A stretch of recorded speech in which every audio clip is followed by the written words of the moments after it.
Say rolling around, sitting on doves, can't lie, I was high on shrubs. That strange Wang here. You know what pisses me off? But this actually has to do with YouTube, and I feel like it's fair. Those people that are like, yeah, so Saturday night, oh, I didn't see you there. I'll immediately cook off a video. Yeah, they do that. That shit. is really fucking dumb. That's really. But you're not gonna get that on. Oh, sorry, didn't see you there. Yeah, you're not gonna get that on Sunday Topical. You're gonna get two professionals. Yeah. And that's me, Strange Wang, and Nate. And you're watching Sunday Topical today. We're doing a copper drop for the SteelBook Frankenstein, the 90th anniversary. Man, It's a long time. that is a very long time. So basically, what we do on copper drop is we look at a SteelBook Frankenstein, in this case, go through the thought process of when we look at SteelBooks, whether we go on to buy them or not, hence copper drop. But before we tell you about that, he's going to tell you about our social media now.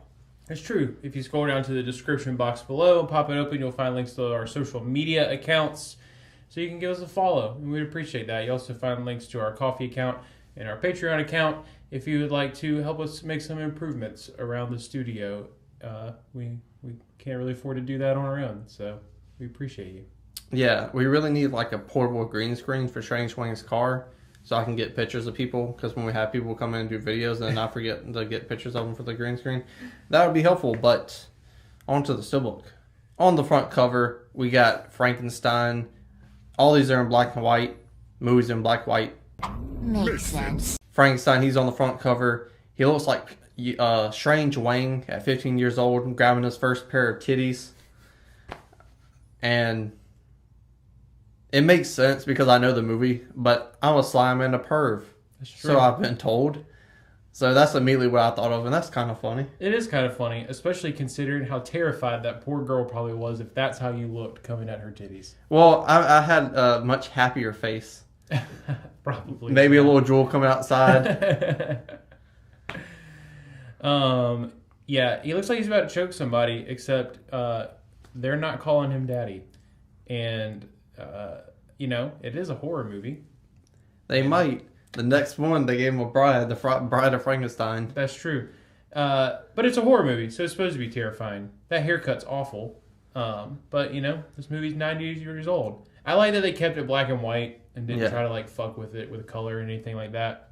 But it's all right. It's decent. Yeah, my Uncle Larry, he's got that same haircut. That guy's a fucking loser. Mm. He sells fireworks out of his trunk of his car year round. He only has business 2 months out of the year, but it is what it is. I don't think he owns a cell phone, so Uncle Larry's not watching this. But on the spine, you got Frankenstein. It is what it is. I mean, that's the title of the movie. Yeah, nothing special. On the back, they're like, you know what? He's the monster, but there's more to this movie. And there is. You got Dr. Frankenstein, Frankenstein's monster on the front.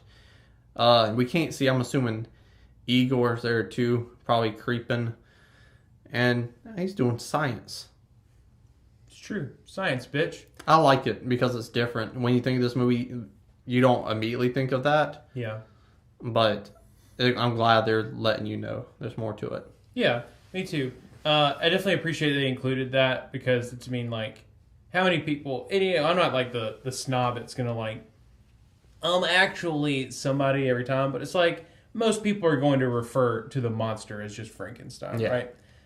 So I think it's cool that they included the true Frankenstein, who is the doctor, on it because, it makes a lot of sense. The movie is also about him, right? Yeah. Not to be confused with Dr. Frankenstein, which is 2 castles down. Not to be confused with him. He's a dentist.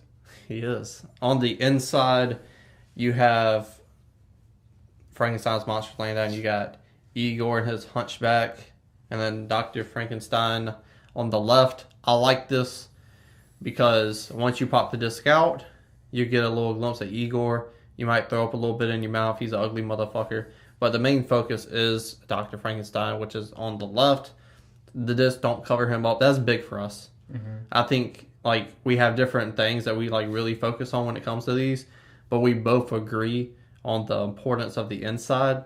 And if you buy Top Gun steelbook, and Tom Cruise is on the right, the disc will be over Tom Cruise. You're not going to see Tom Cruise, so why the fuck did you put it in there? It don't make no motherfucking sense. This, they did it the right way. Yeah, agreed. It's like when you do pull it out, you do get like the bonus of the full scene, but the part that matters, which is the top of the monster and Dr. Frankenstein, will always be visible, and that's the correct way to do it.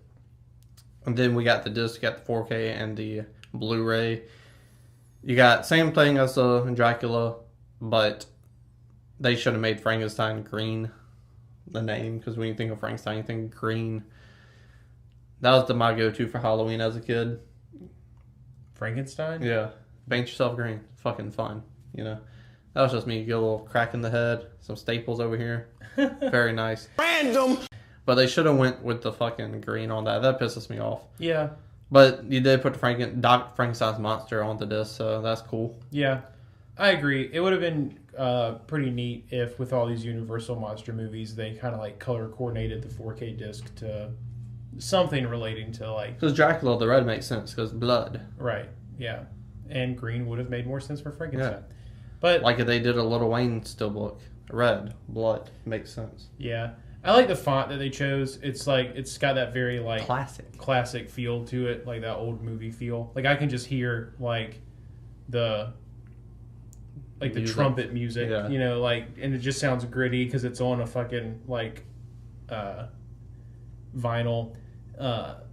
So I appreciate like just looking at a font like can make you think and feel all those like nostalgic things about old movies. So I like that about it as well. I'm very curious. So like they're doing like the anniversaries. I think I said it during one of these. The Dr. Jekyll, Mr. Hyde came out a year later in 1932. I hope that gets a steelbook release as it didn't in the original ones. Mm-hmm. Not because that's my favorite Universal monster movie, but these movies are 90 years old. Yeah. 80 years old.